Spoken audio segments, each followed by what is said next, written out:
Good morning. Thank you for joining us today. We'll just kind of pause a couple minutes as participants join our webinar today. So just kind of relax and we'll start up here in about a minute.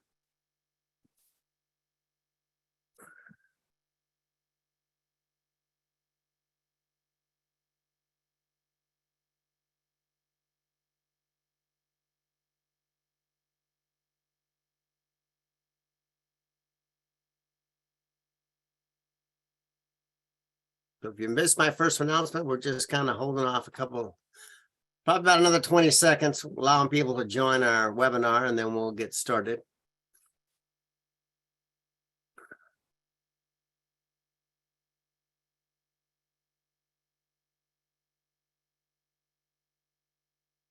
Okay, I think we're kind of stabilized as people joining our seminar today. So today we're going to talk about capability statements in government contracting. One thing I just want to say from the get-go is that this webinar, you'll receive the PowerPoint presentation and also a link so that you can actually see the recording again. So that'll help you moving forward.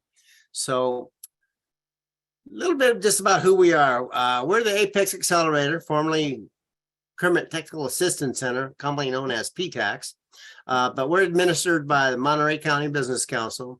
PTAX, now Apex Accelerators, have been around since 1985, and they're funded through the Department of Defense. And there are 96 Apexes across the United States and U.S. territories, and there are 7 within the state of California. I'll show you a map of the California Apexes here in a second. And the mission of all Apexes basically is just to promote economic growth and create employment opportunities in the local markets that they serve. And we do that by facilitating your access to the government marketplace at the federal, state, and as well as at the local level. So even though it's a federal program, we can help you access government contracting opportunities at local and state level. So this is the map of the Apexes across the state of California. We're this teal area in the center of the state, Central Coast, Central Valley. If you're in on this webinar and you're from one of these other colored areas, you can reach out to us or just kind of look up their names online and you'll be able to find their websites and sign up for services with them. Over here on the right are actually the list of the counties that we serve. So basically, these are the types of services that all Apexes are providing. Basically provide confidential services to you, driven by basically one-on-one counseling, learning about your business, what it is, what you've done in the past, what you're doing now, and where you'd like to go in the government marketplace. We do that through pre-award assistance, teach you how to find opportunities, help you review the contracting opportunity notices that you see, understand them. And then like we're going to talk about today, capability statements and how they're used in the government marketplace. Post-award assistance, conflicts will arise, so we kind of can coach you on how to deal with some of those things, talk to you about debriefs, what those are, how they can help your business succeed down the road. And then we can talk to you about protests and what that entails, and maybe kind of help guide you and make a decision if that's something that you may want to do or not. Outreach events are just us going out in the Central Valley, Central Coast, participating in various events, letting people know that we're out there to help them to enter the government marketplace. And then webinars, training. So again, training like we're doing today. Typically, if we're at an outreach event, many times we're also doing training there as well. So it might be on a specific topic like today, or just a training in general about the services that Apex Accelerators provide.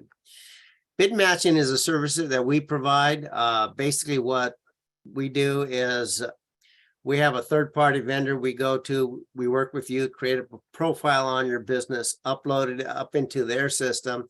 Their system then will go out and literally search thousands of public agency websites where they post opportunities. If there's a match between the opportunity and your profile, then you're emailed the opportunity to your inbox. And then navigating certification programs, a lot of certification programs, people hear about them. Woman-owned, Savers Disabled Veteran-owned, 8A, HubZone.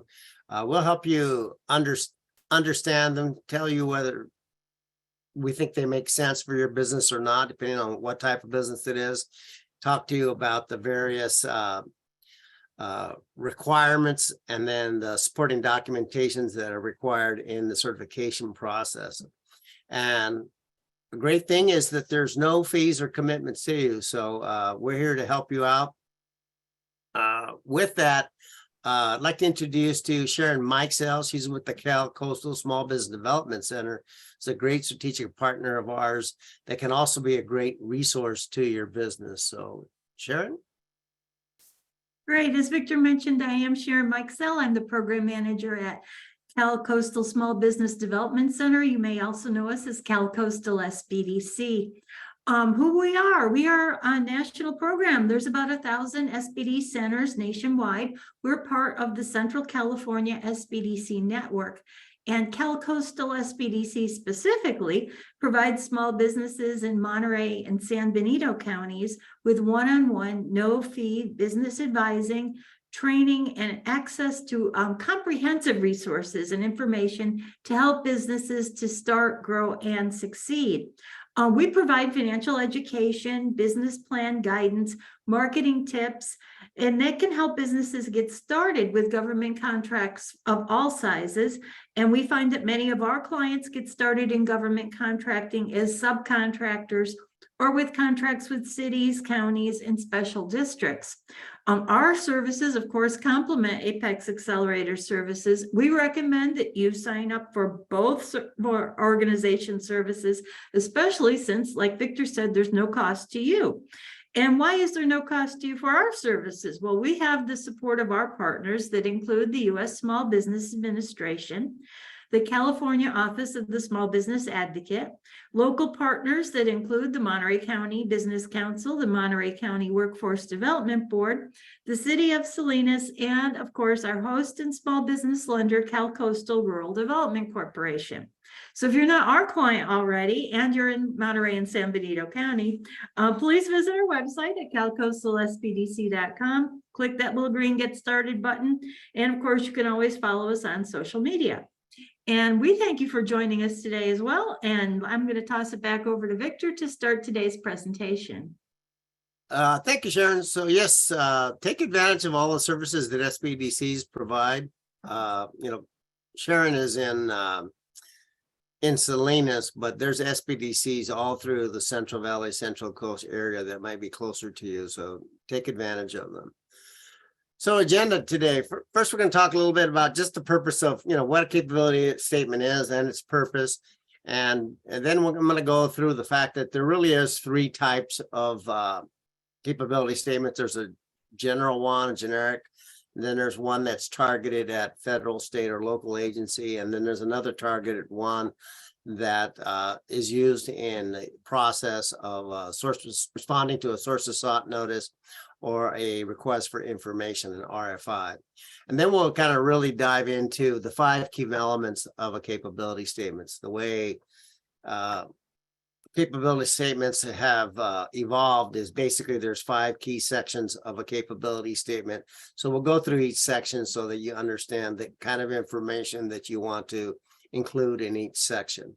So let's kind of jump into it here.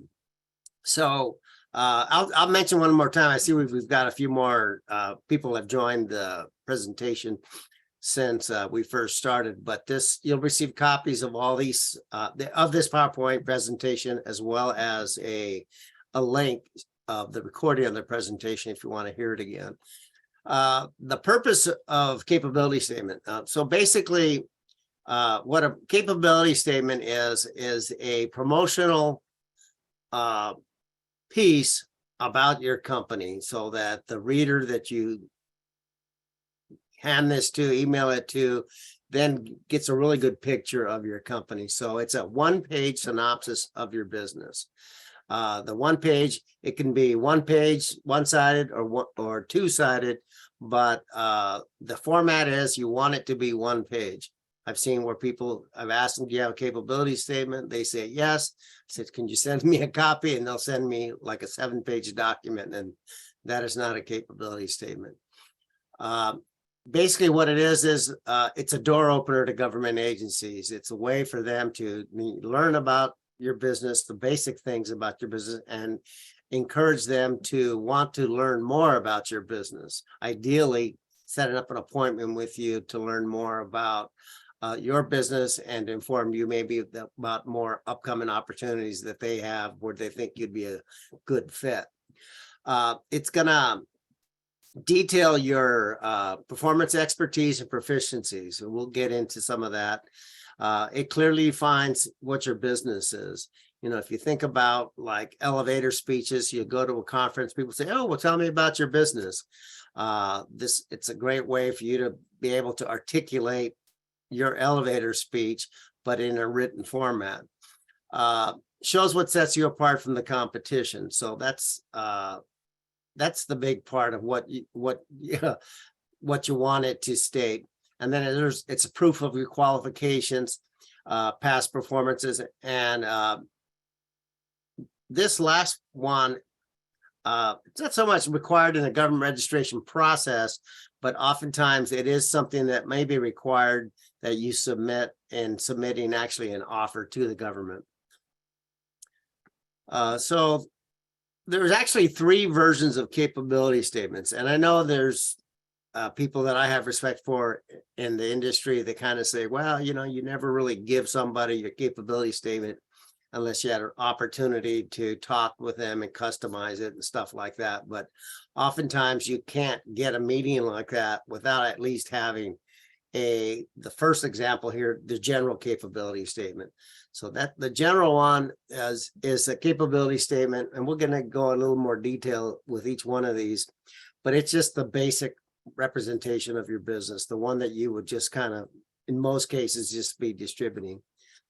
Ideally, though, this number 2 and even number 3 are the capability statements that you want to be able to prepare once you have more information about upcoming opportunities with a specific agency. So basically, an agency-specific response is basically going to spotlight a federal, state, or local agency's specific opportunity that you know about.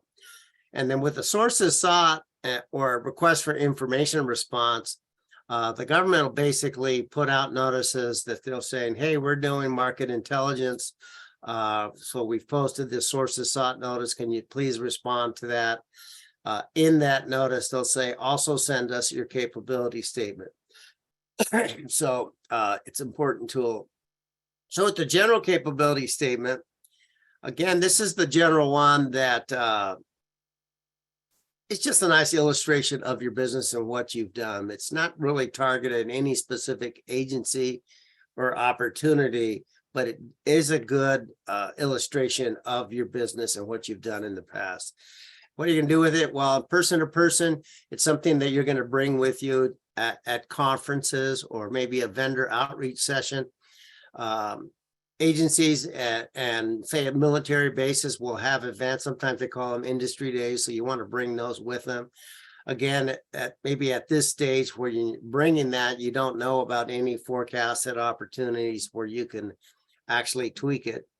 Matchmaking events. So with a matchmaking event, if you're attending an event such as the end of this month, there's an event in San Diego, the Gold Coast event. It's the largest event that the Navy has, bringing business together with the Navy and a lot of other government agencies, but they have a matchmaking session there. So it's a way that when you come to the matchmaking session, you come prepared, you have your capability statement that you can bring and give to the person that you'll be speaking with in that matchmaking session. And then just as you're out networking at any kind of like association, social events, etc., so that again, as people kind of want to know more about your business, you can much more easily share that with them. And then referral, what that really means is that maybe you, through an association, you have a referral to somebody, other company or something like that. So it's a way for you to, give that to that person. So that way they quickly kind of get a better idea of who you are, etc. And then virtually, you want to be able to email it. Some people are posting it on their website. One thing that we just found out about this week is that if you do post it on your website, now there's a way that you could actually put the URL of where it's posted on your website into the SBA's dynamic small business search, so someone can just click there and then see a copy of your capability statement. And then you might want to put it, on your blog, LinkedIn, etc. But take advantage of these tools that are coming more and more commonplace. One of the things that I'm starting to see too that people are doing with capability statements is they're putting the QR codes on it. So that way somebody then could actually then quickly just go to your website and even learn more about your business than what is actually on the capability statement. So an agency targeted capability statement. So again, ideally, this is the kind of a capability statement that you want to prepare. So say, as an example, you are going to an event like Navy Gold Coast. You've done your market research, you know who's going to be there as far as various agencies, etc. Maybe you were lucky enough that you actually have some matchmaking sessions planned. So then what you want to do is target your capability statement to the needs of that specific agency or prime contractor, etc., that you're going to be meeting with. So you can see these are the kinds of individuals or entities that you would give a targeted capability statement to, federal, state, local agencies, small business representatives. And with small business representatives, these are individuals that either work for these agencies that I just mentioned, or large prime contractors that do a lot of government work, typically have people that they have different titles: small business representative, advocate, deputy, etc. But those typically are the people, when you go to these types of events, that are there staffing their booths, etc., oftentimes doing the matchmaking sessions. So those are the kind of individuals that you'll be giving it to. But again, what you want to do is craft and we'll get into this more in a minute, the experience, your capabilities, etc., to the needs of that specific agency. These other bullet points: contracting professionals, technical managers. Again, if you have an opportunity to actually meet with anybody like that, that's somebody you want to give them to. One of the things when there's like a site visit that you can attend, then again, you can kind of tweak your capability statement to the type of work that's going to happen at that site. And at that site is oftentimes where you can actually meet somebody like a contracting professional, technical manager, versus just meeting the small business rep. And this last one, teaming partners. We advocate for and help people think about the advantages of teaming with other companies as a method in which to enter or expand your business in the government marketplace. And it's a great way to basically show a potential teaming partner who you are, what you've done in the past, etc. So keep that in mind. This statement here, laser focus on the agency's requirements, with a short introduction statement mentioning the agency. So typically on a capability statement, at the top of the capability statement is, again, kind of like your elevator speech, a little narrative, 3 to 5 sentences explaining who it is that you do. But by targeting it, you're mentioning that agency or that prime contractor in that first introductory narrative at the top of the capability statement. So it shows them that you've done a little bit of homework. So sources sought, request for information responses. So typically when you look at a sources sought notice is that the government, what they're doing is they know that they have an opportunity coming up. They'll describe what that opportunity is, like the scope of work or statement of work, whatever they call it. So you've got a better understanding of what it is that they're looking for. So then what you can do then is, again, edit your capability statement so that it meets the needs of that specific opportunity. So again, you're putting the name of that agency in the narrative at the top, and then you're putting some of the things like some of the capabilities, your proficiencies, those types of things that will be needed on, say, that their project in there. So again, that's what you're doing with this one. You're targeting to meet the contract's requirements. And then again, like at this last bullet point, and we'll talk about this more, but it will illustrate how your business differentiates itself from the competition. In the sources sought process, what the government is doing is that they are looking to see whether or not they should set aside opportunities for a specific, say, socioeconomic group. So they may want to, in their mind, say, we hope that maybe we can give this opportunity only to a woman-owned business. So depending on the responses that they get, if there's enough qualified responses that come in the sources up process, they may go ahead, set aside the opportunity for a woman-owned business, and that really narrows the competition down versus if it was just a small business set aside. So the 5 key elements. So again, as I mentioned earlier, there's a certain format of capability statements. One is really kind of explanatory, but you want to title it capability statement. So that way, when you hand it to someone, they know what it is they're looking at.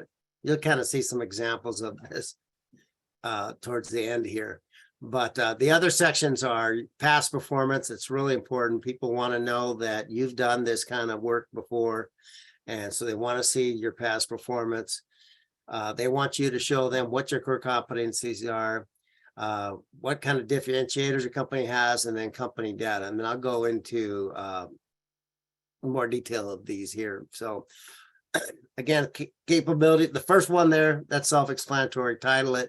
But past performance is, again, what you want to do is it's an opportunity, for you to illustrate to the agency or the prime contractor that you want to do work with, how it would benefit them by using you. So that's the goal of that. So what you want to do is you want to list past customers for whom similar work was performed. So again, you may have a lot of customers, but if the work you did is entirely different than the kind of work that you would do for this target agency or contractor, then you really don't want to list it. Ideally, what you want to do is as closely match the kind of work that you would do for, this potentially new customer with work that you've done in the past with other customers.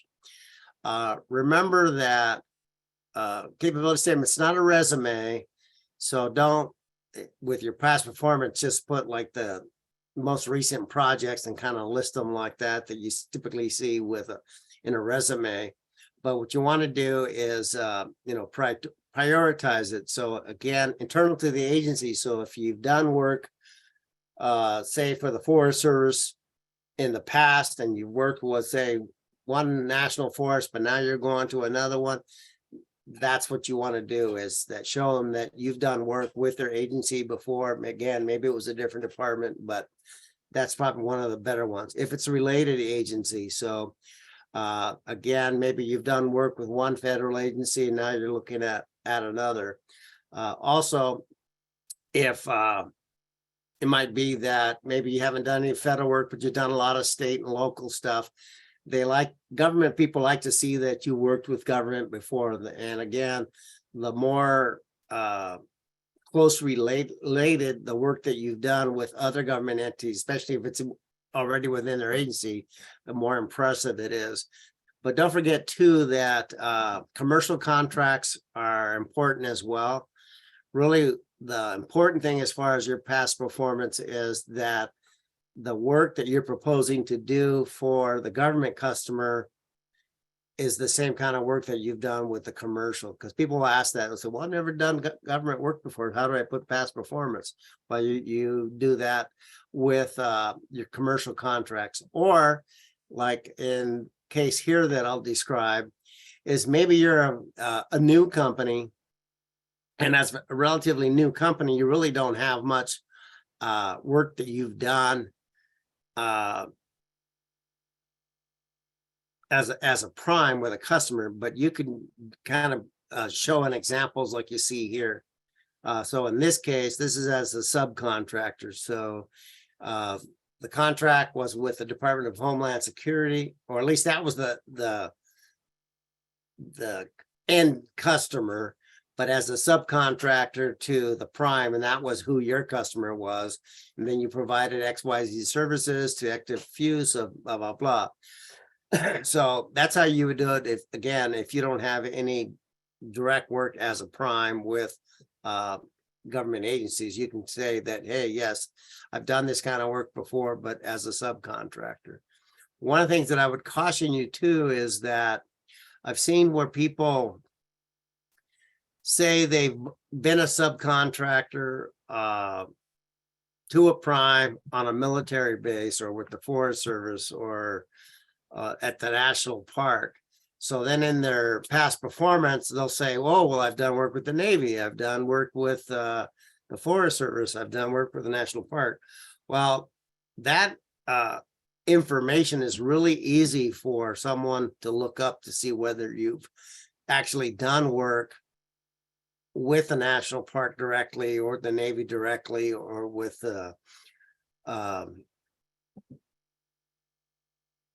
Forest Service. So don't do that. If you were a sub, that's fine. Again, what's more important is the type of work that you did, but don't misrepresent yourself. It's okay to say you were a subcontractor with a project that the Navy had and show who the prime was, etc., but then show the kind of work that you've done. Again, if past projects don't relate to your target agency's needs, don't listen. So again, it's more like the kind of whatever kind of work they have coming up that you're interested in, that's the kind of references you want to show. If you're fortunate enough to have a meeting one-on-one with, say, a contracting officer, then I would say, yes, it's okay to put your contract reference, the name of an individual, their title, phone number, and email. For the kind of the generic capability statement, I would say leave that off. Just kind of list the projects you've done, but not necessarily put this detail, because your capability statement, likewise, like the capability statement that you would put on your website, you don't want to provide this information, because then your competition could get that information and start trying to promote their business directly to someone that you'd rather they don't even know what their name is. So here's another past performance example where you as a company really have not had the experience. In this case, you were an employee of somebody else.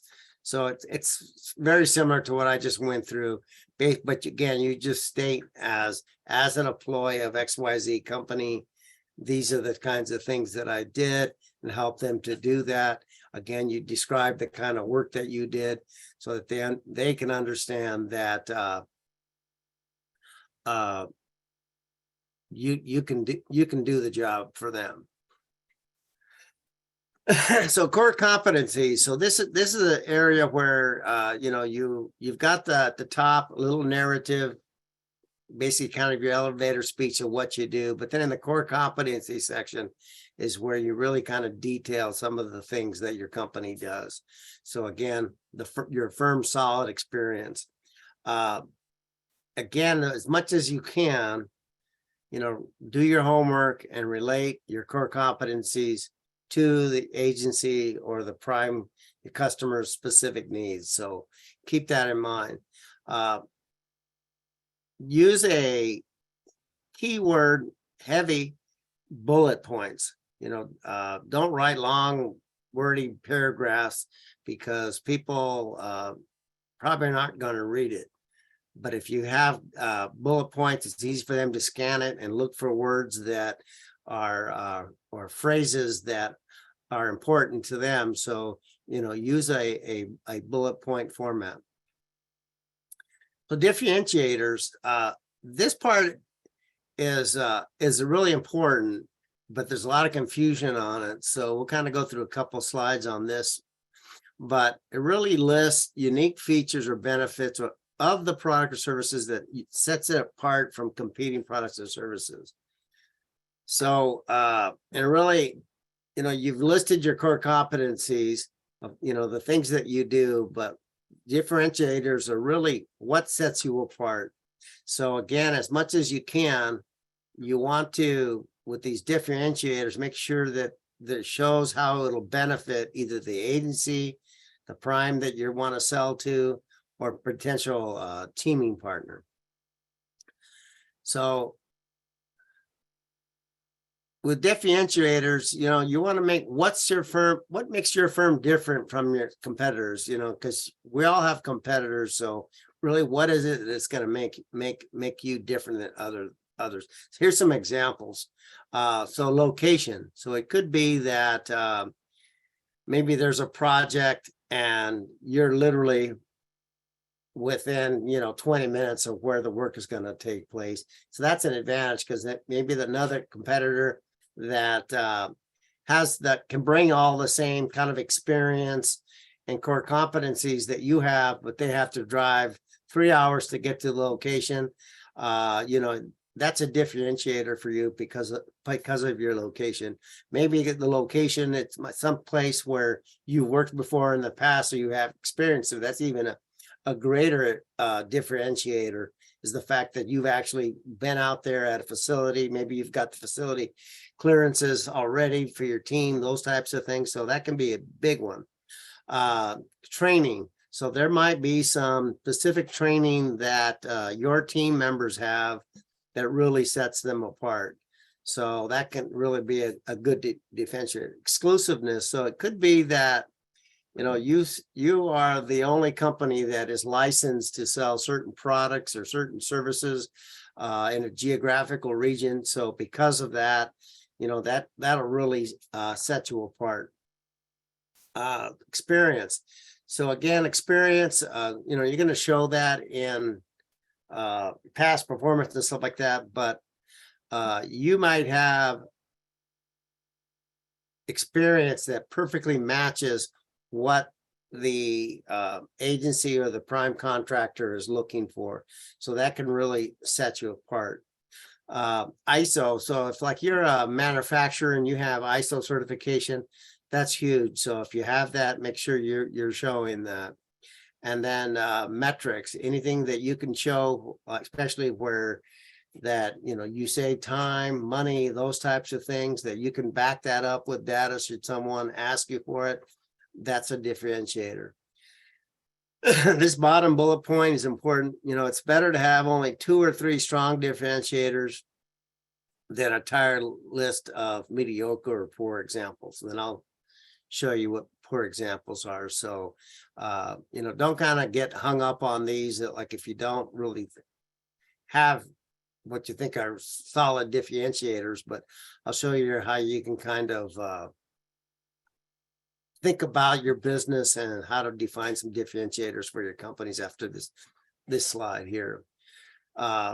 So again, with differentiators, again, main focus on the agency's needs.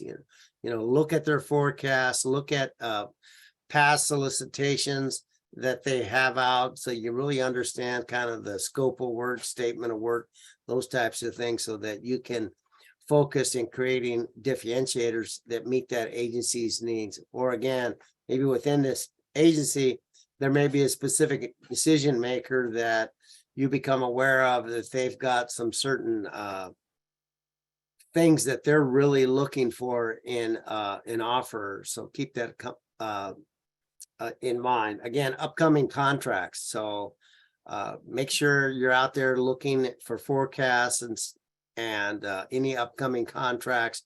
So then you can kind of match differentiators with what's going to be coming down the road. Again, you always want to highlight benefits, how it's going to benefit the client. So again, you think of when you're selling, you've got features and you've got benefits. People like the features, but they really want to know how they're going to really benefit me. So keep that in mind.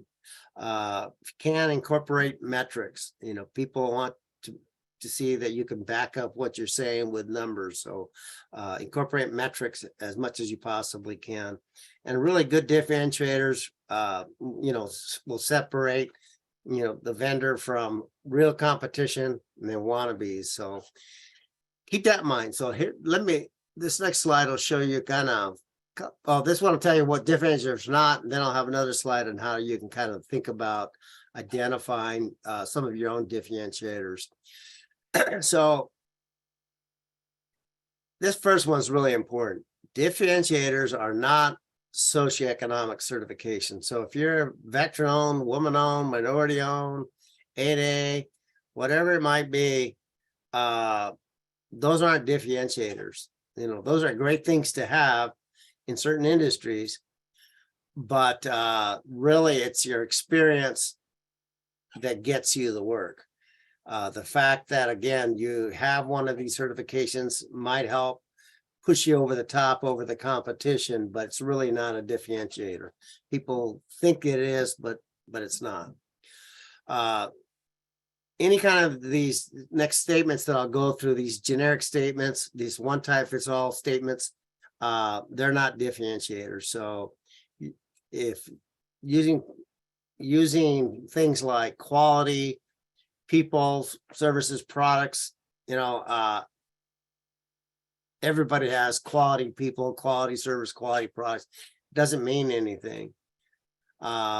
Same thing, you have 100 or 50 years of combined years of experience. So again, that means nothing. You might have 2 employees and you've got 20 years of experience between those 2, or you may have 20 employees, each with a year experience. So it all equals the same. So it doesn't really mean anything. Using terms like a solution provider, everybody's a solution provider. So that's not really a differentiator. And these other terms, best in class, world class, best of breed, any of those kinds of superlatives really are not differentiators. So don't use those. So, how do you figure out what are your differentiators for your company? So this is a way you can go about and kind of figure it out. Think about, why did your biggest customer want you? It could just be not necessarily the biggest, but even say best customer or customers, but think about that. Why did they pick you? And if you're not even sure, ask them, hey, why'd you guys pick us? So that could be a differentiator. And they could say, hey, because you're local and we really knew that would really, if we needed something at the last moment, we could count on you guys to be there within 20 minutes. Why is your company the best choice for the needs of this opportunity or agency? So, sit down with your team and think about that. Look at the opportunity, look at the scope of work, and think about, okay, why is your company the best choice for this opportunity? So think about that. What is it about your service or products that make it stand out from the rest? So there could be, again, it could be that maybe you have exclusivity. You're the only company in this region, in this state, that can sell, say, that service or that product, those types of things. But there may be, something else about it. Again, the product might be unique and the customer really wants that product, etc. So think about that.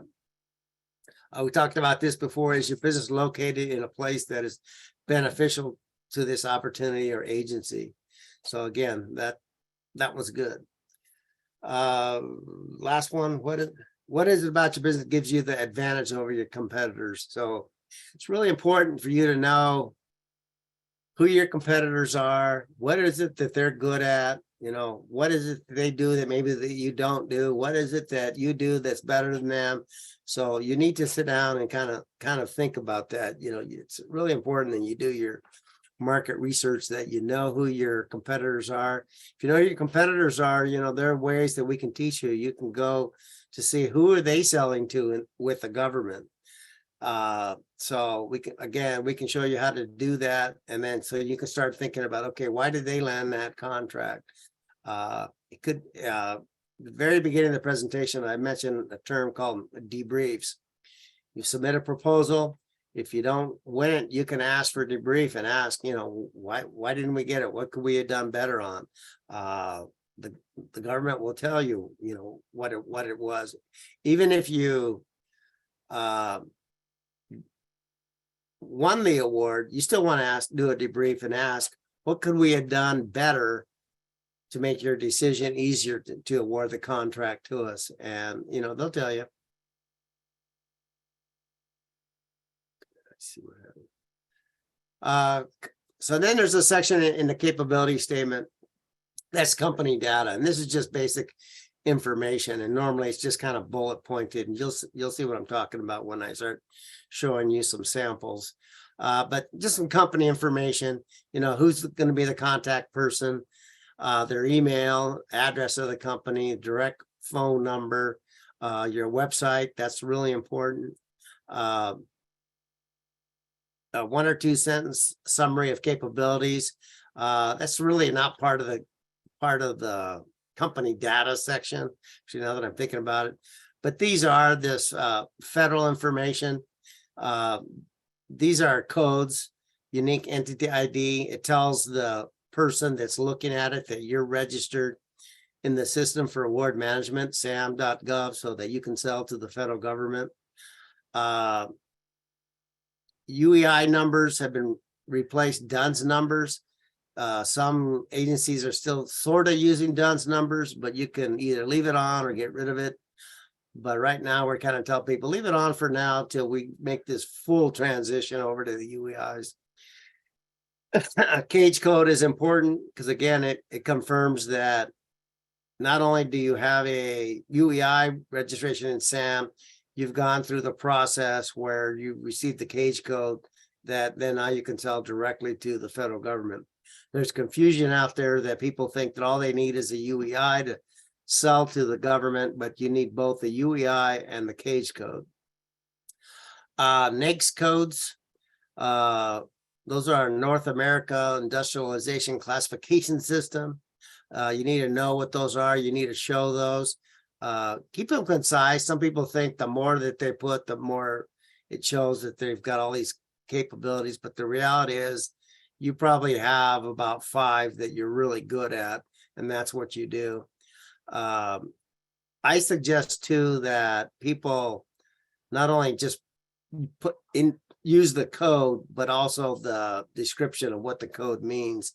Because like in my case, I know a couple codes by memory, but most codes I don't even know exactly what codes they are. So it helps the reader understand that. PSC or federal service codes. So depending on your kind of business, you want to include those as well. If you happen to have a GSA schedule contract, multiple award schedule, federal supply schedule, they all mean the same thing.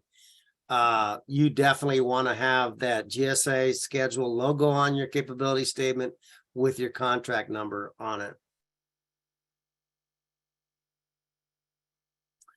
Going on with this company data. So if you do have any of these socioeconomic certifications, woman-owned small business, 8A, HubZone, DBE, etc., you want to show those on here so it shows that you do have those. Licenses. So if you're operate a business that requires some type of license, say you're a construction contractor, want to show that what your license number is. Same thing with this next one, bonding. If you're in construction, it's really important that you show your bonding capacity on your capability statement. You want to show your single and your aggregate capacity numbers on there. It tells a lot about your company and the size of the contracts that the government can award to you by just looking at your bonding capacity. So keep that in mind. Number of employees, that's, if you want to, you can put it on there. If you think it's like, if you've got a large team, that's great. If you don't, you don't necessarily need to put that. If you do have like a joint venture team, you want to show that, but also if that's the case, you want to actually have a separate capability statement for the joint venture team that shows all this kind of things that we've talked about, but it's specifically for the joint venture team versus each team separate. And then format. So again, I said in the very beginning, it's one side of one page is ideal. Maximum though is 2 sides of one piece of paper. So it's an 8.5 by 11 sheet of paper. Stick to one piece. If you feel it's better to have both sides, that's fine. The other thing I will say too is if you do put it on paper, I like to see it's on a little bit harder stock paper, so it looks a little bit more professional. And you can do these. You don't need to go to a printer or anything like that to have these made up. You can just do them if you have a color printer. Just do them with your own printer. You don't need to spend a bunch of money doing it. It's the content is what's the most important thing of these. You want to save it as a PDF. Don't save it as a TIFF or JPEG. The reason why is that then it becomes a larger file, and when you email it to someone, you don't want it to end up in their spam folder. So save it as a PDF so they can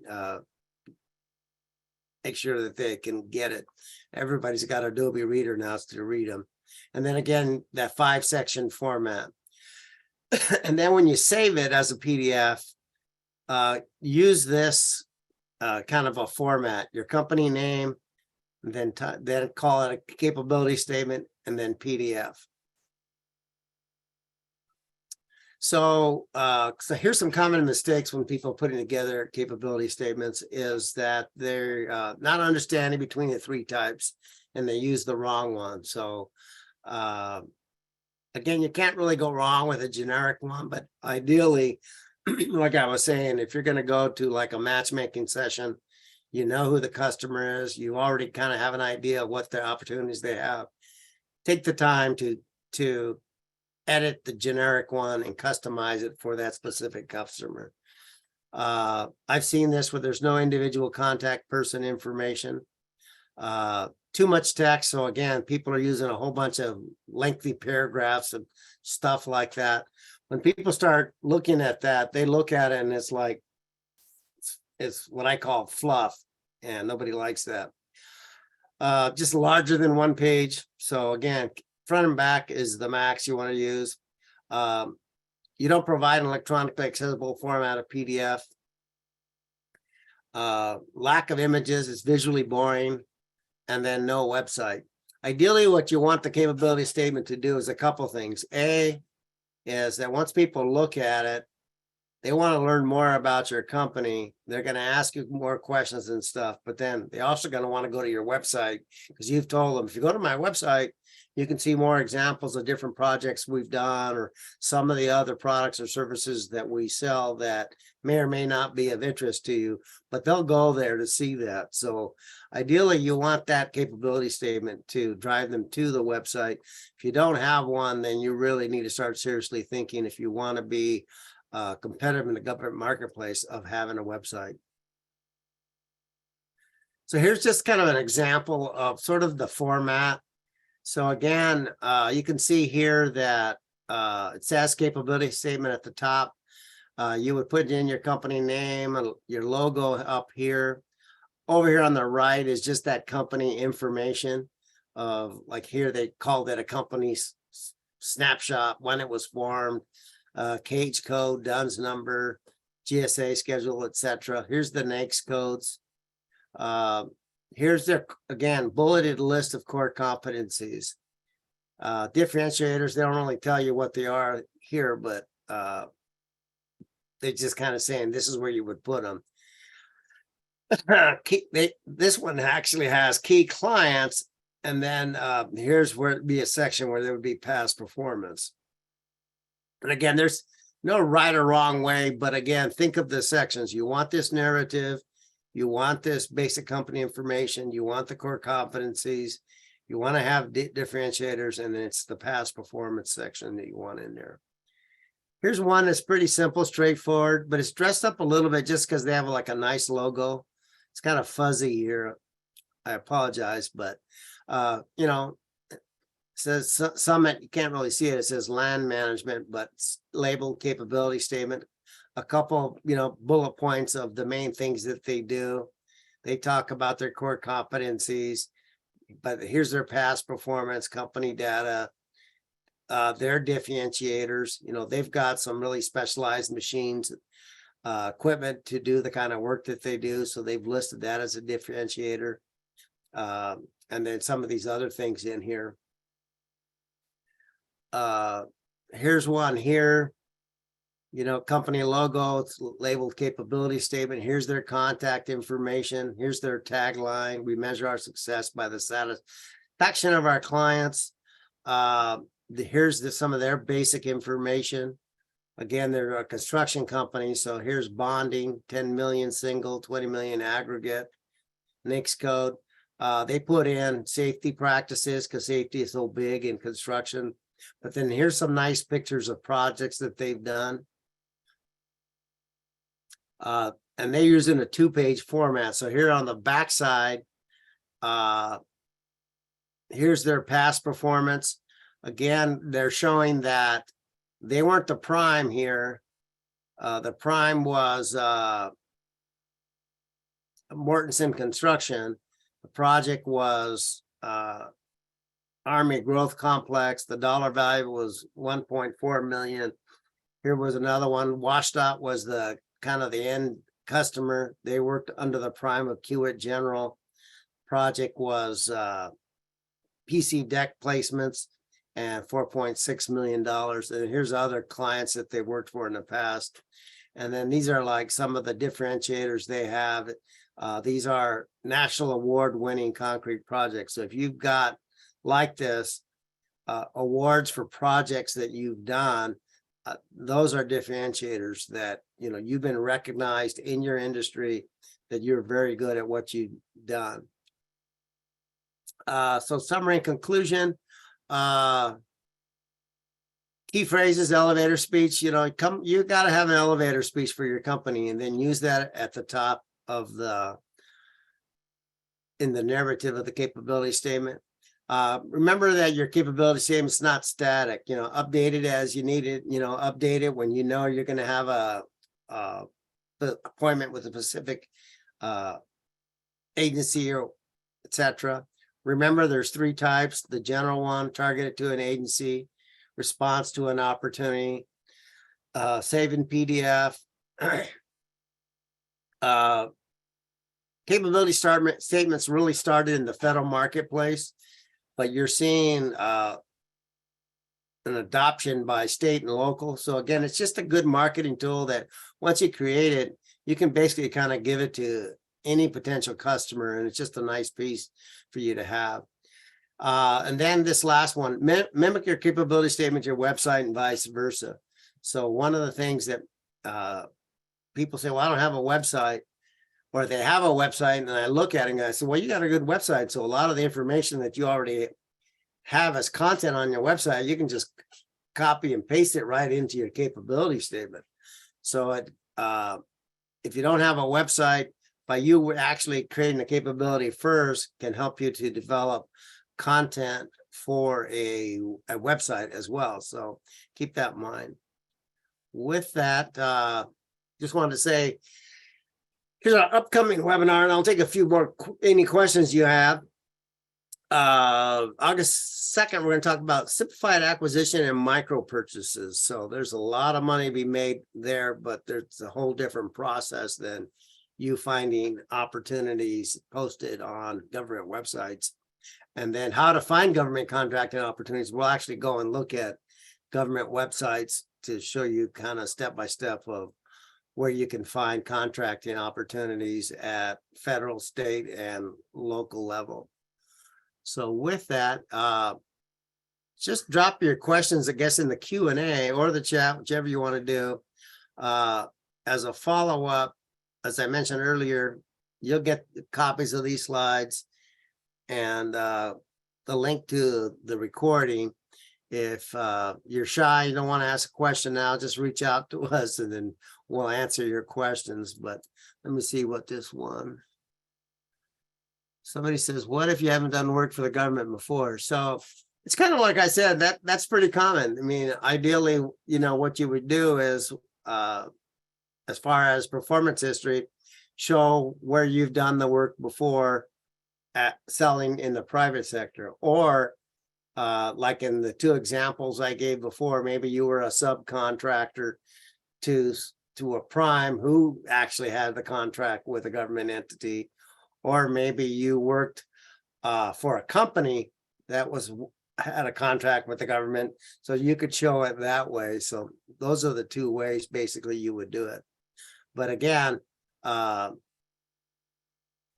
most companies kind of start out that, yeah, they're selling products or services in the private sector, and then they start selling to the government. So again, it's more that the product or service that you're trying to want to sell to the government is that you can show that you sold that product or service in the private sector as well. Someone says, do you have some information regarding the matchmaking event in San Diego? You know, I do. So actually, I'll just write myself a note and then I'll send you. I'm just going to send everybody in our database information on Navy Gold Coast.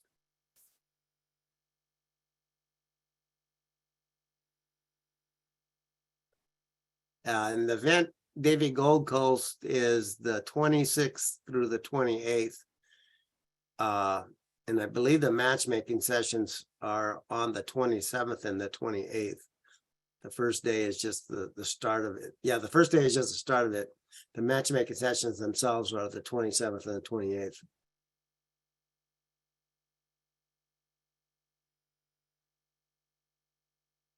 Okay. Oops, let me look at a different clock. All right, so somebody says, so Tyson asks, where do I view the most current gov contracts that are valid? Fed BizOps or so Fed BizOps no longer exists.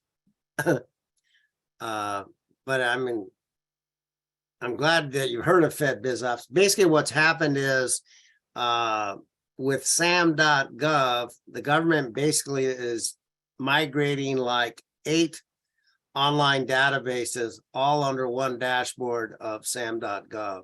So that's where you go to register to do business with the government. That's the first thing that SAM.gov was used for probably for about the last 12 years. About, let me see if I got it right. I think about 3.5, 4 years ago, Fed BizOps was the next database that was migrated over into SAM.gov. So if you go to SAM.gov and you click on, I think it says contract opportunities, you can see all the contracting opportunities there. In that webinar that I'm going to do on August 16th, I'll actually take you to that website and you can see exactly what I'm talking about. Or you can just reach out to us and we can kind of walk you through the steps too.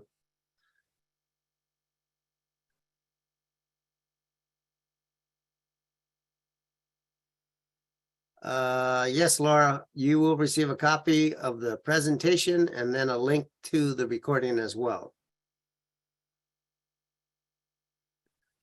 All right, I'm gonna let you guys go, because we've got another webinar starting, or meeting anyways. But, yeah, just reach out to us and any other questions that you have, one of our counselors can help you with that. So thank you very much for joining us today, and we'll see you in a couple weeks. It won't be in 2 weeks because I'll be in San Diego. Talk to you soon. Bye. Thank you.